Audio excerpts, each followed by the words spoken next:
ஜூலை 3 இன்னைக்கு மார்க்கெட்ல என்னென்ன அப்டேட் இருக்கு அப்படின்றது வந்து பார்க்கலாம். மைக்ரோசாஃப்ட்ல 9100 பேர் வந்து ஜாப் கட் வந்து பண்ண போறாங்க அப்படின்னு சொல்லி நியூஸ் வந்திருக்கு. இது ஜூலை மந்த்துக்கான நியூஸ். மே மாசத்துலயே 6000 பேர் வந்து வெளியே அமைச்சிருந்தாங்க. இப்ப 9000 பேர் அப்படின்னு சொல்லியிருக்காங்க. இதனால மைக்ரோசாஃப்ட் ஸ்டாக் வந்து அங்க இறங்கி இருக்கு. மைக்ரோசாஃப்ட்ல அந்த லே ஆஃப் வந்து எதுக்கு பண்றாங்க அப்படின்றத வந்து பார்க்கலாம். ஸோ ஆப்வியஸ்லி எல்லாருக்கும் தெரிஞ்சதுதான் ஏஐன்ற ஒரு ரீசனால லே ஆஃப் பண்றோம் அப்படின்னு தான் சொல்லியிருக்காங்க. ஸோ அவங்களோட அந்த ப்ராடக்ட்ஸ் அந்த அஷ்யூர் அந்த கோ பைலட் இந்த மாதிரி ப்ராடக்ட்ஸ் எல்லாத்தையுமே வந்து ஏஐ எடுத்துட்டு வர போறோம் அப்படின்னு சொல்லியிருந்தாங்கல்ல. ஸோ அதை வந்து எடுத்துட்டு வராங்க அப்படின்றது தான் பிளான். ஸோ அதனால இந்த மிட்டெக் லெவல்ல இருக்க எம்ப்ளாயிஸ் எல்லாத்தையும் அமைச்சிருக்காங்க. ஸோ இது வந்து 9100 பேரா வந்து இருக்கு. இது அவங்களோட குளோபல் ஒர்க் ஃபோர்ஸ்ல நம்ம பார்த்தோம் அப்படின்னா 4% வந்து அவங்களோட குளோபல் ஒர்க் ஃபோர்ஸ்ல வந்து எடுக்கிறாங்க வெளியே. இதுதான் வேர்ல்டு லார்ஜஸ்ட் லே ஆஃபா இருக்கு. 2023 அப்புறம் இப்பதான் வந்து இந்த லே ஆஃப் வந்து நடக்குது. 2025 ஃபுல்லாவே ஏஐன்றது வந்து ஆக்குபை பண்ணுது அப்படின்றது தான் ரியாலிட்டியா இருக்கு. ஏன் இந்த லே ஆஃப் நடந்துச்சு மைக்ரோசாஃப்டோட ஸ்போக் பர்சன் என்ன சொல்றாங்க அப்படின்னா, இது ஆர்கனைசேஷனுக்கு வந்து தேவை. அதாவது அந்த கம்பெனிக்கு வந்து இது வந்து தேவை. இங்க வந்து ஏஐன்றது வந்து நாங்க இம்ப்ளிமெண்ட் பண்ணிக்கிட்டே இருக்கோம். ஸோ அது யாரெல்லாம் அடாப்ட் பண்ணி அவங்களெல்லாம் எடுத்துரும் அப்படின்ற மாதிரி அந்த மைக்ரோசாஃப்டோட ஸ்போக் பர்சன் வந்து சொல்லியிருக்காரு. ஸோ மைக்ரோசாஃப்டோட ஃபோக்கஸ் எதை நோக்கி இருக்கு அப்படின்னா, டெய்லி பண்ற ஒர்க் அதை எல்லாத்தையும் ஆட்டோமேட் பண்ணணும் அப்படின்றது தான் ஃபோக்கஸா இருக்கு. ஸோ அதை ஏஐ வச்சு எந்த அளவுக்கு ஆட்டோமேட் பண்ண முடியும், அதை எப்படி நம்ம மைக்ரோசாஃப்ட் ஆஃபீஸ்ல இம்ப்ளிமெண்ட் பண்ணலாம் அப்படின்றதான் பிளானா வந்து இருக்கு. ஸோ மைக்ரோசாஃப்ட் ஆஃபீஸ்ல இருக்க எல்லா ப்ராடக்ட்ஸுமே வந்து இந்த ஏஐன்றது எடுத்துட்டு வர போறாங்க. இப்போதைக்கு கோபலைட்ல வந்து அதிகமா இருக்கு, அந்த அஷூர்ல வந்து அதிகமா இருக்கு. பட் போக போக எல்லாத்தையும் எடுத்துட்டு வர போறோம் அப்படின்னு சொல்லியிருக்காங்க.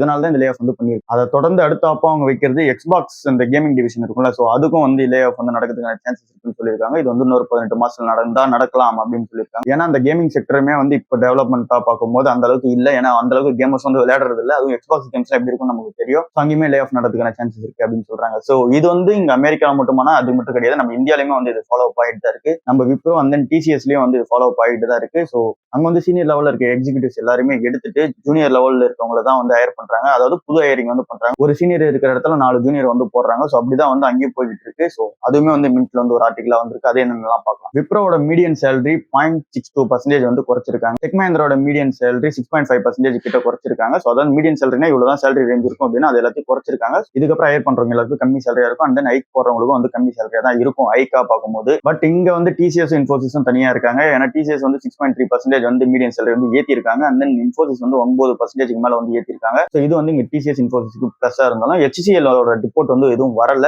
ஸோ இந்த சேலரி ரேட் கட் பண்ணியே மார்ஜினை வந்து அவங்க ஏற்றி வைக்கிறாங்க. விப்ரோ வந்து 100 பேஸ் பாயிண்ட்ஸ் வந்து ஏற்றி இருக்காங்க. டெக் மஹிந்திரா வந்து கிட்டத்தட்ட 360 பேஸ் பாயிண்ட்ஸ் வந்து அவங்களோட மார்ஜின் வந்து ஏற்றி. ஸோ அவங்க பேசிக்கா என்ன பண்றாங்க அப்படின்னா சேலரி வந்து குறைச்சிட்டு அதை வந்து மார்ஜின் வந்து ஏற்றிக்கிறாங்க.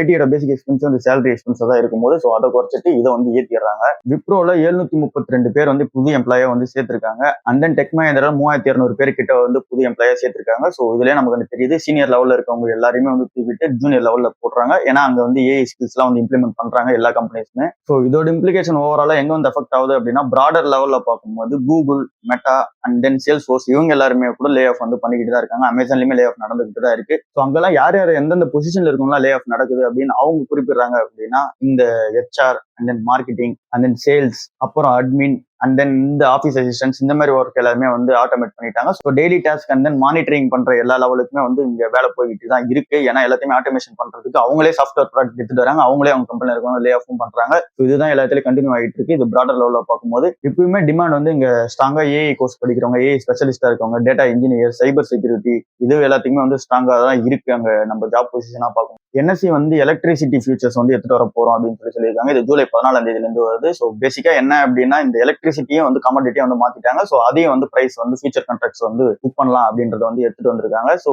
சிம்பிளா என்ன அப்படின்னா இந்த எலக்ட்ரிசிட்டின்றது வந்து ஐ வாலட்டிலேஷனா தான் இருக்கும். இது வந்து லாங் டர்ம் பிபிஎஸ் சொல்லுவாங்க, பவர் பர்ச்சேஸ் அக்ரிமெண்ட் அப்படின்றது பேரு. ஸோ இது வந்து ஒரு 15 இருந்து 25 வருஷம் வந்து இந்த அக்ரிமெண்ட் வந்து இருக்கும். ஸோ அதுக்குள்ள இந்த எலக்ட்ரிசிட்டி பிரைசஸ் எல்லாம் வந்து ஃபிக்ஸ் பண்ணிப்பாங்க. அதுக்குள்ள அந்த அக்ரிமெண்ட்ஸ் எல்லாம் வந்து சேஞ்ச் ஓவர் ஆகும். ஸோ இந்த ஒரு ஆப்ஷன் இருக்கு. அப்படி இல்லை அப்படின்னா ஷார்ட் டர்ம் பர்ச்சேஸ் சொல்லிட்டு ஒரு ஆப்ஷன் இருக்கு. இது வந்து இன்ஸ்டன்டா ஸ்பாட் பர்ச்சேஸா வந்து இருக்கும். பட் இந்த மீடியம் லெவல்ல வந்து எதுவுமே இல்லை. லைக் வந்து 1 மந்த்துக்கு வந்து இந்த அக்ரிமெண்ட் போறேன், 2 மந்த்ஸ்க்கு போறேன், அந்த வந்து நான் பிரைஸ் லாக் பண்றேன் அப்படின்ற மாதிரி இருக்காது. பட் இப்போ இந்த செபியோட இந்த எலக்ட்ரிசிட்டி ஃபீச்சர்ஸ்ன்றது அது வந்து ஹெல்ப்ஃபுல்லா இருக்கும் ஒரு கம்பெனிக்கு அப்படின்னு சொல்றாங்க. ஏன் அப்படின்னா சிம்பிளா ஒரு கம்பெனிக்கு வந்து அடுத்த மந்தோட எலக்ட்ரிசிட்டி காஸ்ட் என்னன்னு தெரிஞ்சிச்சு அப்படின்னா அது அவங்க பிரைஸ் ரேஞ்சா ஃபிக்ஸ் பண்ணிட்டாங்க அப்படின்னா அதுக்கேற்ற மாதிரி ஃபினான்சஸ் வந்து மேனேஜ் பண்ண ஆரம்பிச்சிருவாங்க. ஸோ அவங்களோட ப்ராஃபிட்டபிள் எந்த அளவுக்கு இன்க்ரீஸ் பண்ணலாம் அப்படின்ற ஐடியா வந்து கொண்டு வருவாங்க. ஸோ அதுதான் இந்த என்எஸ்சி எலக்ட்ரிசிட்டின்ற ஒரு ஃபியூச்சர் கான்ட்ராக்ட்ஸ் வந்து ஹெல்ப்ஃபுல்லா இருக்கும் அப்படின்னு சொல்றாங்க. இது குளோபல் லெவல்ல பார்க்கும்போது யூரோப்பியன் எனர்ஜி எக்ஸ்சேஞ்ச் சொல்லிட்டு ஒன்று இருக்கு. அண்ட் தென் யூஎஸ்லயும் இருக்கு, ஷாங்காய்லயும் இருக்கு. ஸோ இது எல்லா இடத்துலயுமே இருக்கு. இந்தியாவில் இப்பதான் புதுசா வருது. இதுல வந்து நம்மளும் பார்ட்டிசிபேட் பண்ணலாம்னா கண்டிப்பா பண்ணலாம். பட் நமக்கு இது வந்து பெருசா தேவைப்படாது. ஏன் அப்படின்னா இது கம்பெனிஸ்க்கு வந்து பெரிய ஒரு ப்ளஸ்ஸா வந்து இருக்க போகுது. பட் நமக்குலாம் அது கிடையாது. ஃபியூச்சர் கான்செப்ட்ஸ்ல இதுல வந்து எடுத்துட்டு வராங்க. என்ஐசி வந்து 1388 கோடி வந்து செபி கிட்ட கொடுக்க போறோம், ஆஃபர்ஸா செட்டில்மெண்டா பண்ண போறோம் அப்படின்னு சொல்லியிருக்காங்க. அது செபியுமே வந்து அப்ரூவல் பண்ணிட்டாங்க. இது இருக்கிறதுலே வந்து ஒரு என்டிட்டியா பார்க்கும்போது இதுதான் பெரிய செட்டில்மெண்டா இருக்கு. என்எஸ்சியோட ஐபியுமே வருமா வராதான்ற கேள்விக்குறியில் இருக்கும்போது செபி வந்து அப்ரூவல் பண்ணிட்டாங்க அப்படின்னு தான் வந்து நியூஸஸ் வருது. ஸோ வந்துரும் அப்படின்றது தான் வந்து எக்ஸ்பெக்டேஷனா இருக்கு. ஏன் அப்படின்னா 2016 இருந்து என்எஸ்சி வந்து ஐபிஓ வர ட்ரை பண்ணிருக்காங்க. கிட்டத்தட்ட ஒரு டிக்கெட் வந்து ஆக போகுது. 2026 வந்துட்டா இன்னும் இருக்கு ஐபிஓ வந்து வரல, வருதுன்னு சொல்றாங்க. பட் வராம தான் இருக்கு. கிட்டத்தட்ட 10,000 கோடி ஒர்த்துள்ள ஒரு ஐபிஓ வந்து வரப்போகுது. ஸோ இதுவுமே வந்து ஒரு லார்ஜஸ்ட் ஐபிஓ தான் இருக்கு. ஸோ ஏற்கனவே இந்த 10,000 கோடி ஐபிஓ வரது எல்லாமே பிரச்சனையா இருக்கு அப்படின்னு சொல்லிட்டு ஒரு ரிப்போர்ட் ஒன்று பார்த்தோம். ஸோ அதையும் வந்து பார்க்கலாம். கிட்டத்தட்ட 8 கம்பெனி வந்து 2008 இருந்து இந்த ஐபிஓ வந்து வந்திருக்காங்க. ஸோ அதில் 6 கம்பெனிஸ் வந்து நெகட்டிவ் ரிட்டர்ன்ஸ் வந்து கொடுத்துருக்காங்க. ஃபர்ஸ்ட் 6 மாசம், 3 மாசம் அண்ட் தென் 1 மாசம் இப்படின்னு நம்ம பார்க்கும்போது 1 இயர்ல பார்க்கும்போதுமே நெகட்டிவ் ரிட்டர்ன்ஸ் அதிகமான கம்பெனி வந்து இந்த பெரிய ஐபிஓ வந்த கம்பெனிஸ் எல்லாம் கொடுத்துருக்கு. இல்ல நம்ம எக்ஸாம்பிளா பார்த்தோம் அப்படின்னா இந்த பேடிஎம்ன்ற கம்பெனி பார்க்கலாம். ஸோ அதுல வந்து 60% வந்து ஃபர்ஸ்ட் மந்த்லயும் 60% வந்து 6 மாசத்துலயும் வந்து நெகட்டிவ் ரிட்டர்ன்ஸ் வந்து கொடுத்துருக்கு. ஸோ இது வந்து இந்த 10,000 கோடிக்கு மேல ஒரு ஐபிஓ எல்லாத்துலயுமே வந்து காமனா நடக்கிற ஒரு விஷயமா இருக்கு. இதே தான் இப்போ ஹெச்டிபி ஃபினான்ஷியல் சர்வீசஸ்க்கும் வந்து நடக்க போகுது அப்படின்றது எக்ஸ்பெக்டேஷன் இருக்கு. இப்போ பிரீமியமா வந்து வந்துருச்சு. பட் ஆனாலும் லிஸ்ட் ஆயிட்டு அண்ட் தென் அது ட்ரேட் ஆகும்போது திரும்ப வந்து நெகட்டிவா இருக்கும் அப்படின்றத எக்ஸ்பெக்டேஷனா இருக்கு. ஏன்னா எல்லா பெரிய ஐபிஓஸ்மே அதை தான் வந்து ஃபாலோ அப் ஆயிருக்கு இது வரைக்கும் பார்க்கும்போது. பட் ஹெச்டிபி ஃபினான்ஷியல்ன்றது லாங் டர்மா பார்க்கும்போது நல்ல ஒரு கம்பெனியா தான் இருக்கு. ஏன் அப்படின்னா அவங்க ஃபோக்கஸ் பண்ற செக்மெண்ட்ஸ் ஏரியா தான் டயர் 4, டயர் 3 அந்த மாதிரி இடத்துல தான் வந்து பெரிய ஃபோக்கஸ் வந்து பண்றாங்க. ஸோ அங்கெல்லாம் யாருக்குமே வந்து பாரோவிங் கொடுக்க மாட்டாங்க. அங்கே என்பிஎஸ்சிஸ் மட்டும் தான் இருக்காங்க. பட் இந்த கம்பெனியும் போய் கொடுக்கும்போது இது வந்து ஒரு நல்ல ஃபினான்ஷியல் மாடலா தான் அவங்களுக்கு இருக்கு. ஸோ அந்த இப்போ வரைக்குமே நல்லா தான் ரன் பண்ணிட்டு இருக்காங்க. இது வரைக்கும் பெருசா வெளியில இருந்து தான் வந்து காசு எடுத்ததுல ஹெச்டிபிக்குள்ளேயே வந்து இன்டர்னல் அக்வெஸ்ட் பண்ணி தான் இது வரைக்கும் காசு ரைஸ் பண்ணிருக்காங்க. இந்த ஐபிஓ வந்து அந்த கம்பெனி பிளஸ் தான் வந்து அமையும் அப்படின்றது ரீசனா இருக்கு. பட் மஹேந்திரா அண்ட் மஹேந்திரா கம்பெனில வந்து இந்த மஹேந்திரா எக்ஸிகியூட்டிவ்ஸ் எல்லாருக்குமே ஐபிஓ வந்து தராங்க அப்படின்னு சொல்லி ஒரு நியூஸ் வந்து பார்த்தோம். ஸோ அது என்னன்றதை வந்து பார்க்கலாம். ஸோ இந்த எக்ஸிகியூட்டிவ்ஸா இந்த டாப் லெவல்ல இருக்கவங்க எல்லா எக்ஸிகியூட்டிவ்ஸுமே அந்த சேலரி ஹைக்ன்றது கிட்டத்தட்ட 80% 90% எல்லாம் வரைக்கும் இருக்கிறதா இருக்கு. அந்த மீடியம் லெவல்ல இருக்கவங்க ஸ்டாஃப்ஸா இருக்கவங்க எல்லாருக்கும் 10% தான் வந்து ஹைக் கொடுத்துருக்காங்க. ஸோ இது என்ன ஏது அப்படின்றத வந்து இந்த ரிப்போர்ட்ல வந்து பார்க்கலாம். ஓவராலா எக்ஸிகியூட்டிவ்ஸ் எல்லாருக்கும் பே வந்து இந்த 2025 ஃபினான்ஷியல் முடிஞ்சு ஸ்டார்ட் ஆகும்போது என்ன கொடுத்துருக்காங்க அப்படின்னா 84% ஆவரேஜா கொடுத்துருக்காங்க. ஸோ 84% இந்த டாப் லெவல்ல இருக்க எல்லாருக்குமே வந்து அவ்வளவு பர்சன்டேஜ் வந்து ஹைக் கொடுத்துருக்காங்க. சிஓக்கு 99% வந்து ஹைக் வந்து கொடுத்துருக்காங்க. குரூப் ஆஃப் சிஓல அனிஷ் ஷான்னு சொல்லிட்டு ஒருத்தவங்க இருக்காங்க. ஸோ அவங்களுக்கு வந்து 95% வந்து ஹைக் வந்து கொடுத்துருக்காங்க. ஸோ டாப் லெவல் எக்ஸிகியூட்டிவ்ஸ் எல்லாருக்குமே ஹை லெவல் ஹைக் கொடுக்கும்போது மீடியம் லெவல்ல இருக்கவங்க அண்ட் தென் லோ லெவல்ல இருக்க ஸ்டாஃப் எல்லாருக்குமே 10% வந்து ஹைக் கொடுத்துருக்காங்க. பட் நம்ம எம்என்எம் கம்பெனி செப்பரேட்டா போகும்போது உண்டாய் டாடா எல்லாத்தையுமே வந்து பீட் பண்ணிட்டு தான் போயிட்டு இருக்காங்க. ஸோ டாப் 2 மார்க்கெட் ஷேரை இவங்க தான் ஓன் பண்றாங்க எஸ்யூவிஸ்ல செக்மெண்ட்ல பார்க்கும்போது. அண்ட் தென் அவங்க கிட்ட சக்சஸான எஸ்யூவி பிராண்ட்ஸும் நிறைய வந்து இருக்கு. ஸ்கார்பியோ, தார் அண்ட் தென் எக்ஸ்யூவி 700 எல்லாருக்குமே தெரியும். ஸோ இது எல்லாமே சக்சஸ்ஃபுல் பிராண்ட்ஸா இருக்கு. கிட்டத்தட்ட 20% வந்து அவங்க எஸ்யூவி சேல்ஸையும் வந்து ஏற்றிருக்காங்க. இப்போ வந்து கரண்டா பார்க்கும்போது 5,51,000 யூனிட்ஸ் வந்து விற்கிறாங்க அந்த சேல்ஸ் எல்லாம் ஏற்றி.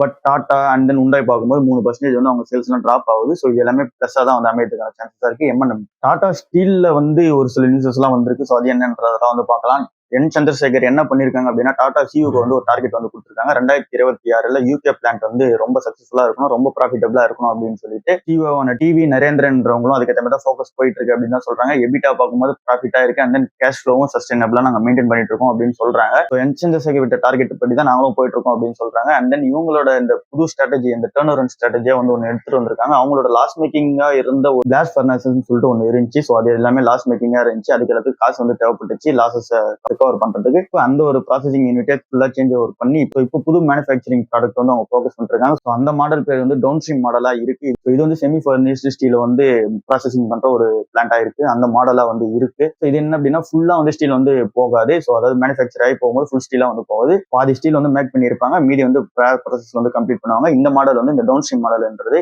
ஸோ இதுல வந்து ஃபோக்கஸ் பண்ணலாம் அப்படின்றது ஒரு ஸ்ட்ராட்டஜியா இருக்கு. இது வந்து அவங்களுக்கு கை கொடுத்துட்டும் இருக்கு. இப்போ வரைக்கும் இந்த பிளாஸ் ஃபர்னஸ்ன்றது இது வரைக்கும் லாஸ் மேக்கிங்கா தான் இருக்கு. ஸோ இது வந்து இந்த கோரஸ் கூட அப்படியே கம்பேர் பண்றாங்க. 2007 கோரஸ் வாங்கினப்ப இதே மாதிரி தான் லாசஸ் வந்து ஃபேஸ் பண்ணாங்க. இப்போ அதே மாதிரி இருக்கலாம் சொல்லி ரிப்போர்ட்ஸ் பார்க்க முடியுது. பட் அவங்க வந்து அந்த லாஸ் மேக்கிங்கா இருக்கு, அது ப்ராஃபிட்டபிளா இருக்கும் அண்ட் தென் என்சென்சஸ் விட்ட டார்கெட்டை மீட் பண்றோம் அப்படின்னு சொல்லி சிஓவும் வந்து சொல்றாரு. டாடா ஸ்டீல்ல டாடா நிறுவனம் வந்து இப்போ என்ன பண்ண போறாங்க அப்படின்னா 1.25 பில்லியன் வந்து இன்வெஸ்ட்மெண்ட் பண்ண போறாங்க எலக்ட்ரிக் ஆர்க் ஃபர்னஸஸ்ன்ற ஒரு டெக்னாலஜில. ஸோ இது வந்து கிட்டத்தட்ட 1.25 பில்லியன் பவுண்ட்ஸா வந்து இருக்கு இந்த இன்வெஸ்ட்மெண்ட் வந்து. இது வந்து யூகே கவர்மெண்ட் கூட சேர்ந்து தான் பண்றாங்க. யூகே கவர்மெண்ட்டையும் உங்களுக்கு சப்போர்ட் பண்ற மாதிரி 500 crore பவுண்ட்ஸ் வந்து நாங்க கொடுக்குறோம் அப்படின்னு சொல்லியிருக்காங்க. சொல்லியிருக்காங்க. ஸோ இந்த டைப் ஒன்ஸ்லாம் கம்ப்ளீட் ஆச்சு அப்படின்னா இது வந்து டாடா ஸ்டீலுக்கு வந்து ஒரு பிளஸா தான் அமையும் அப்படின்னு சொல்லிட்டு ஒரு ரிப்போர்ட்டா இருக்கு. ஸோ இந்த ஒரு ரீசனால் நேற்று மட்டுமே ஒரு 5% வந்து இந்த டாடா ஸ்டீல் ஸ்டாக் வந்து ஏறி இருக்கு. ஏற்கனவே நெதர்லாண்ட்ஸ் வந்து இந்த ஆபரேஷன் வந்து ரன் பண்ணிட்டு இருக்காங்க. DRI அண்ட் தென் EAF அந்த எலக்ட்ரிக் ஆர்க் ஃபர்னஸ் சொல்ற ஒரு ப்ராஜெக்ட் வந்து ரன் பண்ணிட்டு இருக்காங்க. அது வந்து 2030 அந்த மாடல் வந்து சக்சஸ் ஆகும்னு சொல்றாங்க. ஸோ இது வந்துச்சு அப்படின்னா ஒரு கிரீன் ஸ்டீல் டிரான்சாக்ஷன் இது வந்து ஹெல்ப்ஃபுல்லா இருக்கும் அப்படின்னு சொல்றாங்க. ஸோ பேசிக்கா வந்து இந்த ஸ்டீல் மேக் பண்ணணும் அப்படின்னாலே நிறைய பொல்யூஷன் ஆகும். ஸோ அது எல்லாமே இல்லாம கிரீன் ஸ்டீல் டிரான்சாக்ஷன் வந்து இருக்கிறதுக்கான சான்சஸ் இருக்கு அப்படின்றதா ரிப்போர்ட்டா இருக்கு. ரிலையன்ஸ் இண்டஸ்ட்ரீஸ் வந்து என்ன பண்ண போறாங்க அப்படின்னா அவங்களோட FMCG ப்ராடக்ட்ஸ் எல்லாத்தையுமே ஒன்னா சேர்த்து ரிலையன்ஸ் கன்சூமர் ப்ராடக்ட்ஸ் லிமிடெட் அப்படின்னு சொல்லிட்டு ஒன்று ஓப்பன் பண்ண போறோம். அது வந்து IPOக்கு நாங்க வந்து புஷ் பண்ண போறோம். அது ஒரு செப்பரேட் கம்பெனியா வந்து ஓப்பன் பண்ண போறோம் அப்படின்னு சொல்லியிருக்காங்க. ஸோ இந்த ரிலையன்ஸ் கன்சூமர் ப்ராடக்ட் லிமிடெட் வந்து இது செப்பரேட் என்டிட்டி எல்லாம் ரன் ஆகாது. ஸோ இது வந்து ஒரு சப்சிடியா ரன் ஆகும் ரிலையன்ஸ் இண்டஸ்ட்ரீஸ் லிமிடெட் கண்ட்ரோல் அப்படின்னு சொல்றாங்க. ஜியோ வந்து இதுக்கு சிமிலரான ஒன்று தான். ஸோ ஜியோ பிளாட்ஃபார்மே வந்து அவங்க ரன் பண்றது ஒரு சப்சிடியா தான் ரன் பண்றாங்க ரிலையன்ஸ் இண்டஸ்ட்ரீஸ்ல. அதே மாதிரி தான் இந்த ப்ராடக்ட் வந்து ரன் பண்ண போறோம் அப்படின்னு சொல்லியிருக்காங்க. ஸோ ஏன் இந்த FMCG கம்பெனியை தனியாக எடுத்துட்டு வராங்க அப்படின்னா ஃபுல்லா வந்து FMCG ஃபோக்கஸ் பண்ற மாதிரி ஒரு கம்பெனி வந்து செப்பரேட்டா இருக்கட்டும் அப்படின்றதான் வந்து ஒரு ஐடியாவா இருக்கு. இவங்களோட ஒட்டுமொத்த FMCG பிராண்ட்ஸுமே வந்து நிறைய இடத்துல செப்பரேட்டா இருக்கு. அது எல்லாத்தையும் ஒன்னா மெர்ஜ் பண்ணி FMCG ப்ராடக்ட்ஸ் லிமிடெடா வந்து எடுத்து வரதா தான் இருக்கிற பிளான். ஸோ ஃபுல்லாவே FMCGக்கு ஃபோக்கஸ் பண்றது, ஸோ அதுக்கு மார்க்கெட்டிங் பண்றது, அதுக்கு டிஸ்ட்ரிபியூஷன் பண்றது, அதுக்கு ஸ்ட்ராட்டஜிக்கான பிளான்ஸ் வந்து எடுத்துட்டு வருது, அதுக்கு ஏதாவது ஸ்கில் செட் உள்ள பர்சன்ஸ் வந்து உள்ள எடுத்துட்டு வருது. ஸோ இதுதான் வந்து பிளானா வந்து இருக்கு ரிலையன்ஸ் இண்டஸ்ட்ரீஸ்க்கு. அண்ட் தென் அது IPO எடுத்துட்டு போற பிளானுமே வந்து வச்சிருக்காங்க. இந்த ஃபினான்ஷியல் இயர் 2025 பார்க்கும்போது கிட்டத்தட்ட 11,000 கோடி வந்து அவங்களோட ரெவன்யூவா இருக்கு இந்த FMCG ப்ராடக்ட்ஸ் வந்து மட்டும். ஸோ இது வந்து அப்படியே ஃபாலோ அப் ஆச்சு அப்படின்னா அந்த கம்பெனி பெனிஃபிட்டா இருக்கும். ஸோ அதை ஒரு செப்பரேட் என்டிட்டி எடுத்துட்டு போகலாம் அப்படின்ற பிளானும் இருக்கு அவங்க கிட்ட. இவங்களோட பிளஸ் என்னவா இருக்கு அப்படின்னா 20-40% வந்து அவங்களோட பிரைஸ் வந்து கம்மியா தான் வந்து விற்கிறாங்க மார்க்கெட்ல. இது வந்து கொக்கோ கோலா HUL-க்குலாம் வந்து டைரக்ட் காம்படிஷனான ஒரு பிராண்டா தான் இருக்கு. நான் கேம்பகோலா பார்க்கும்போது ரேட் வந்து கம்மியா தான் இருக்கும். HUL ப்ராடக்ட்ஸ் அகேன்ஸ்ட் எங்க FMCG விற்கிறதுமே ரேட் கம்மியா தான் இருக்கும். ஸோ இது வந்து இந்த கம்பெனிக்கு ப்ராஃபிட்டபிளா இருக்கான்னு கேட்டீங்கன்னா இருந்துகிட்டு தான் இருக்கு. இது வந்து மற்ற கம்பெனிஸ் விட இவங்க பெட்டரா பெர்ஃபார்மன்ஸ் பண்ணிட்டு இருக்காங்கன்னு அவங்க சொல்றாங்க. பட் இந்த FMCG ப்ராடக்ட்ஸ்ல எனக்கு தெரிஞ்சது இந்த கேம்பகோலா மட்டும் தான் தெரியும். இதை தாண்டி நிறைய ப்ராடக்ட்ஸ் லிஸ்ட் அவுட் பண்றேன். அது உங்களுக்கு தெரியுதான்றதை மட்டும் செக் அவுட் பண்ணி பாருங்க. ஸோ அதெல்லாம் நமக்கும் தெரிஞ்சிச்சு அப்படின்னா இந்த ப்ராடக்ட் சக்சஸ்ஃபுல்லா ஆகும்னு சொல்லி நம்மளும் நம்பி இன்வெஸ்ட்மெண்ட் பண்ணலாம். இண்டிபெண்டன்ஸ் சொல்லிட்டு ஒரு பிராண்ட் இருக்கு, ரவால்கன் சொல்லிட்டு ஒரு பிராண்ட் இருக்கு, SIL சொல்லிட்டு ஒரு பிராண்ட் இருக்கு, சோசியோன்னு சொல்லிட்டு ஒரு பிராண்ட் இருக்கு, வெல்வெட்டி அப்படின்னு சொல்லிட்டு ஒரு பிராண்ட் இருக்கு. இந்த மாதிரி நிறைய பிராண்ட்ஸ் வந்து குறிப்பிட்டிருக்காங்க. அதுல எனக்கு தெரிஞ்சது கேம்பகோலா மட்டும் தான் இருக்கு. உங்களுக்கு என்னென்ன ப்ராடக்ட்ஸ் தெரியுன்றத பாருங்க. ஸோ அதுக்கேற்ற மாதிரி FMCG ப்ராடக்டா இந்த கம்பெனி வந்துருச்சு அப்படின்னா அதுக்கப்புறம் நம்ம பார்க்கலாம் அதை வாங்கலாமா வேணாமா அப்படின்றதெல்லாம் வந்து. ஸோ ஓவராலா இன்னைக்கு மார்க்கெட் ஓப்பன் ஆகிறதுக்கு முன்னாடி இதுதான் நியூஸ் அப்டேட்டா இருக்கு. ஸோ இதுக்கப்புறம் என்ன அப்டேட்ஸ் வந்துச்சு அப்படின்னா ஈவினிங்ல பார்க்கலாமா என்னன்னு தெரியல. ஸோ எவ்ரி மார்னிங் வந்து கண்டினியூ பண்ணலாமா அப்படின்றத நீங்க கமெண்ட் செக்ஷன்ல சொல்லுங்க. எவ்ரி மார்னிங் இருக்கிற நியூஸஸ் வந்து நம்ம அப்டேட்டா வந்து போட்டுடலாம்.